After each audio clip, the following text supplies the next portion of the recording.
Welcome to Not Milk Never Milk. Subscribe if you're lactose intolerant. You begin by confirming your Android version and making a quick backup. Once done, this prevents surprises. Next, enable developer options only if the theme requires system overlays. Tap build number 7 times. Then, open Settings and navigate straight to Display or Themes to see available options.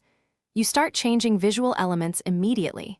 Accent color, system theme, or icon pack. Make sure to note whether the phone uses a vendor skin like One UI or Color OS, because those affect where theme controls live. You now pick the core theme, system, dark, light, or a custom option. Preview each choice so you understand how notifications and apps respond. If you want new icons, install a compatible icon pack or a third-party launcher from the Play Store, then set it as default. Once applied, tweak accent color, wallpaper, and fonts to harmonize the interface. You should test common apps and the notification shade to confirm contrast and legibility, because visual coherence matters across different screens. You finish by confirming the theme changes, and then use a quick reboot if any UI glitches persist.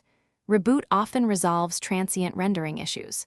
Make sure to know how to restore the default theme via Settings, right arrow Themes, right arrow Default in case you need to revert.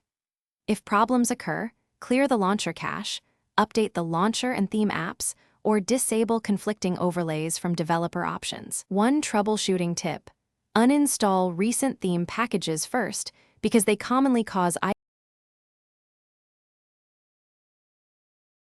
Thanks for watching. If this was helpful, leave a like and consider subscribing. See you next time.